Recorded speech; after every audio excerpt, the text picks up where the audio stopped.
Chapter 62 to 63. The next morning dawned. After Pride finished his usual breakfast and any remaining tasks needing his attention, he went to Dr. Clover's home. Knock knock asterisk. The door creaked open. Dr. Clover was greeted with a warm and friendly, "Good morning" by Pride. "Good morning, Pride. Please come in," replied Dr. Clover with a welcoming gesture. Pride sighed. "Thanks again for yesterday. She fell asleep, and if you hadn't shown me where her aunt lived, I would have been looking for her quarters for quite some time. Hee, don't mention it. Yeah. Olivia, that poor thing, she's had to go through a lot. I'm trying my best to be a grandfather figure to her, but unfortunately, it doesn't fill the gaps." Dr. Clover replied in a melancholic tone. As they settled down on the couch, they each took a sip from their steaming cups of tea. Pride asked, "Shall we start the lesson after we finish our tea?" "Indeed, that's the plan. We'll head upstairs to begin the lesson once we finish our tea." They spent a few more peaceful minutes in the living room, savoring the last sips of their tea before finally heading upstairs to commence their lesson. As they entered, they found themselves in the professor's sanctuary, his personal study and library. It was a cozy and inviting space, and Dr. Clover spent most of his free time there when he wasn't busy with his directorial duties. The space was vast and awe-inspiring, with towering shelves reaching towards the ceiling, stacked with rows upon rows of books. The collection was undoubtedly impressive, covering an extensive range of subjects and genres. In the center of the room sat a massive rectangular table, likely the primary workspace for Dr. Clover's research and studies. It was surrounded by a few chairs and had several piles of papers, books, and notes scattered across it, indicating the professor's diligent work habits. Pride couldn't help but express his amazement as he gazed around the room in wonder. "This room is breathtaking. It's even more beautiful than the public library," he exclaimed as he turned around, trying to take in all the details. Dr. Clover let out a small chuckle. "I'm glad you think so. I did put in a lot of effort and hard work into constructing it. Please have a seat at the table, Pride." The professor gestured towards one of the chairs, and then proceeded to select a few books from the shelf and place them on the table. Dr. Clover fixed his gaze on Pride's eyes, looking deeply into them. "I want to emphasize once again that everything I teach you should be kept strictly confidential," spoke the professor in a serious yet polite tone.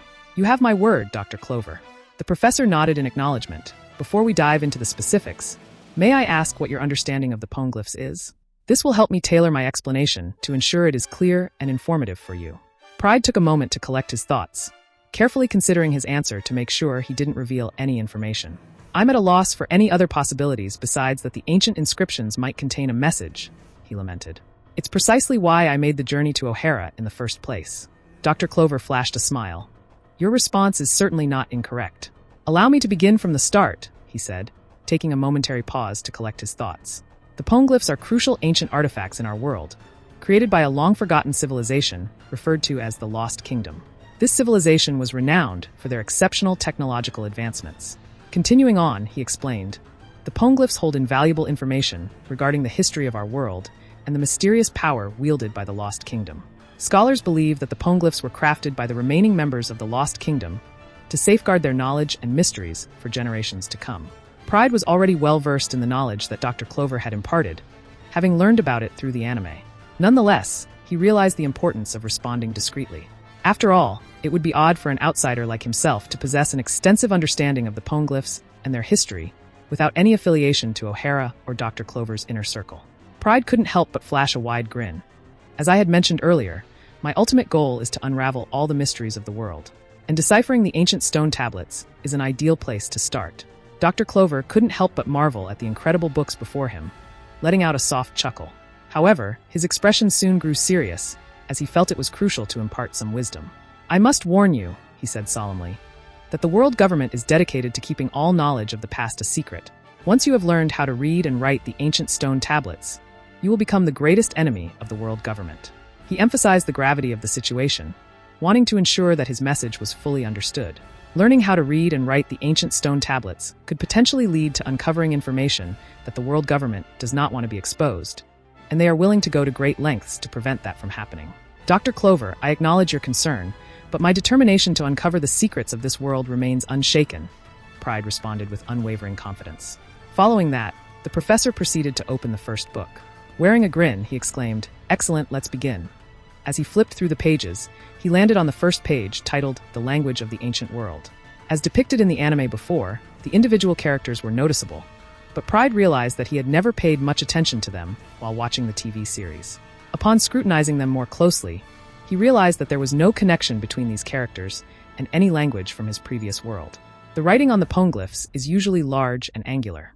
At first, I assumed that they might resemble the hieroglyphs of the Egyptians. Pride realized that deciphering the poneglyphs would not be an easy task, as there seemed to be no clear connection between the symbols used. Unlike the straightforward nature of hieroglyphs, where a visible image could correspond to a specific letter or word, the poneglyph script lacked any obvious correlation. For example, in ancient Egyptian hieroglyphs, the image of a leg would indicate the letter B, but there was no such clear correspondence in the poneglyphs. Dr. Clover chuckled heartily as he looked at Pride, commenting on his apparent concentration on the poneglyph script letter. Hee-ha-ha, he laughed.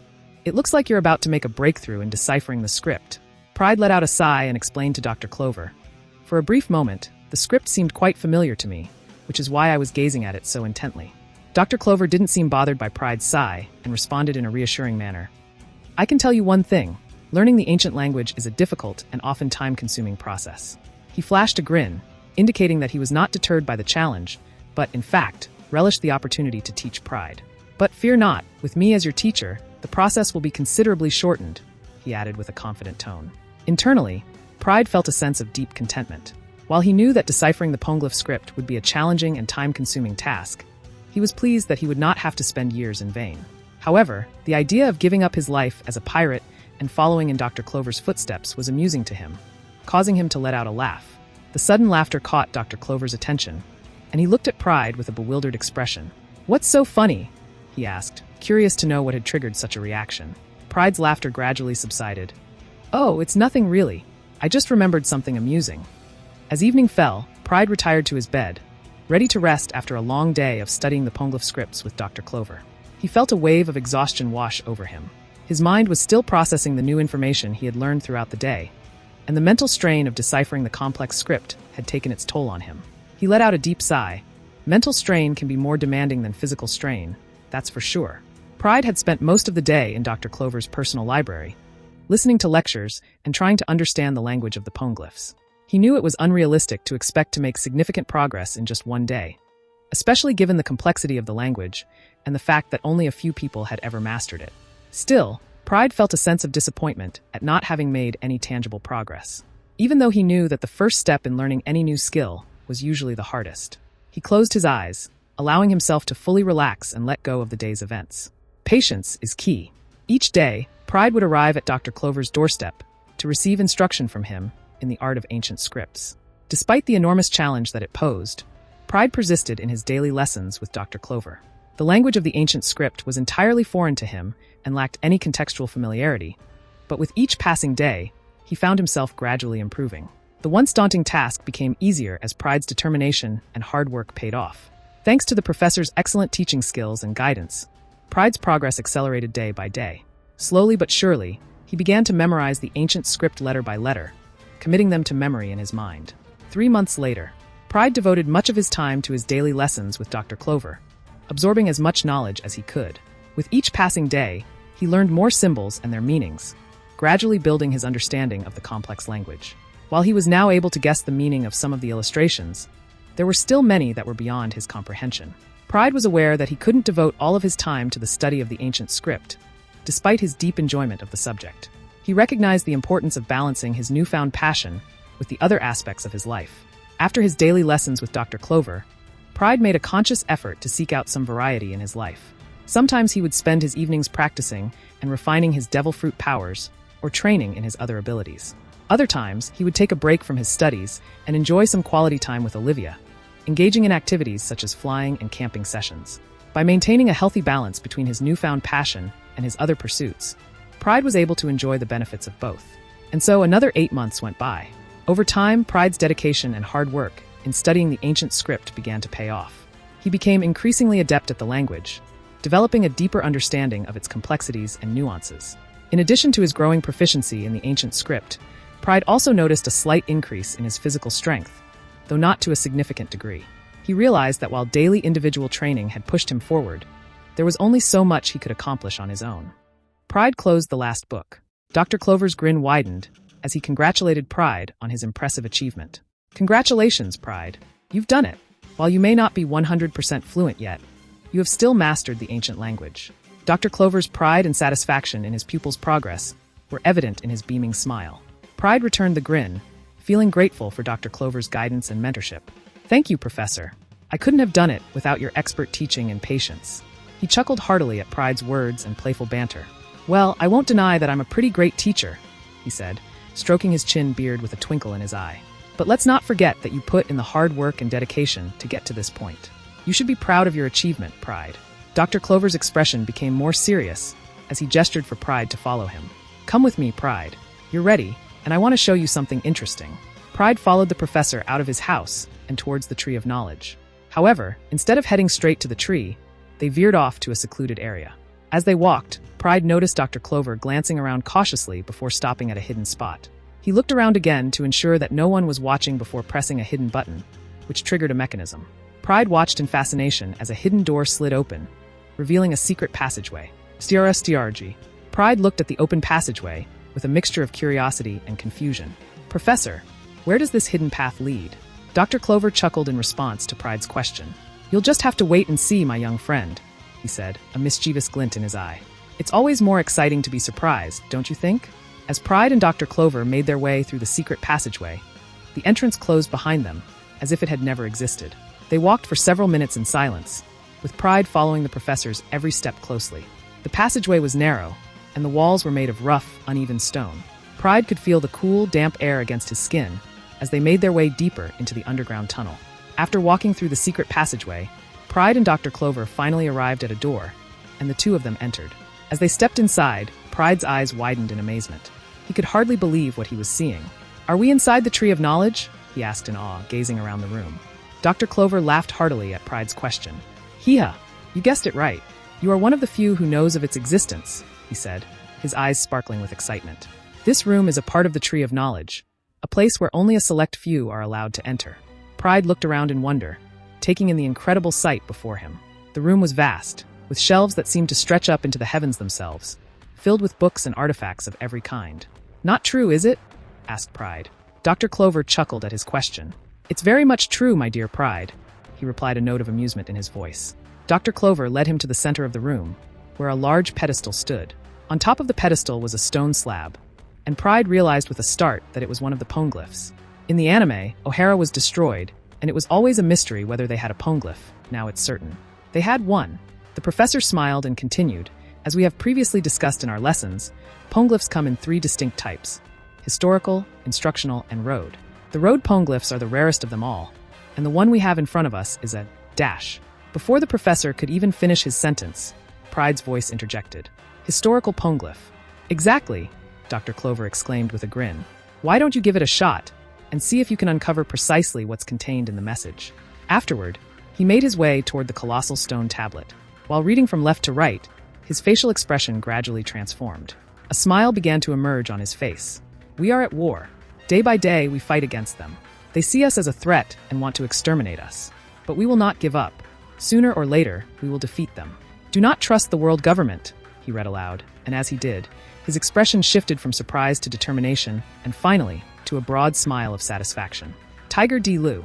Pride was utterly fascinated. Despite having learned about the Void Century through the anime, reading about it for himself was a completely different experience. It evoked a sense of wonder and curiosity that he had never experienced before. "Incredible," Pride murmured in awe, his eyes still fixed on the mysterious inscriptions on the giant stone tablet. "Isn't it?" the professor exclaimed with a grin. "What are your thoughts on it, Dr. Clover?" The professor let out a sigh. "Regrettably, there isn't much more to glean from this message. It seems that, for some inexplicable reason, the world government viewed those with the initial D as their enemies," he explained, his tone serious. He then locked eyes with Pride. "But that's what makes this so fascinating. When you uncover one piece of the puzzle, it only fuels your desire to unearth the rest. Sadly, the poneglyphs are dispersed throughout the world, making them challenging to locate." Pride continued to look at the tablet. Dr. Clover chuckled heartily before continuing. "However, Pride, if you happen to come across any more of these tablets and manage to decipher their contents, do not hesitate to inform me." "Ha-ha-ha, Professor, rest assured that if I manage to decipher any of the poneglyphs, I will undoubtedly share my findings with you." After their discussion, both of them departed from the research facility and made their way back to Dr. Clover's residence to have a meal together. As they both tucked into their meal of plain meat and beans, Pride spoke up, breaking the silence. Dr. Clover, I have decided that I will resume my journey tomorrow morning and concentrate on my travels, Pride announced, his voice firm and resolute. Ha. I was wondering when you were going to bring that up. I mean, you have somewhat mastered the ancient language for several days by now, the professor remarked with a smile. Then he asked another question. So when exactly are you planning to leave? I plan to depart around noon. After their conversation, they exchanged a few more words before Pride bid the professor farewell and departed from his residence. He made his way back to the tavern where he was staying, ready to rest for the remainder of the day and prepare for his departure the following morning.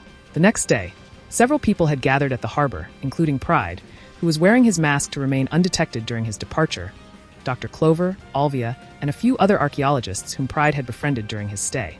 They had come to bid Pride farewell and wish him good luck on his journey. Oni-san, I will miss you so much. And don't forget to bring me some presents when you come to visit us again, Alvia said, her eyes shining with tears as Pride affectionately stroked her head. I won't forget, I promise, Pride reassured her, smiling warmly. I'll make sure to bring you back something special. Then Pride boarded his boat. Pride turned to face his friends and spoke up, addressing the professor in particular. Dr. Clover, if anything happens, you can reach me through the Den Mushi. And if I uncover any new information about you know what, I'll be sure to inform you as well, he declared, his voice filled with determination. He then turned to the others and said, Take care, everyone. As a violet sphere surrounded his boat, it disappeared from O'Hara's shore in a matter of seconds. If the opportunity arises, I must make sure to save O'Hara.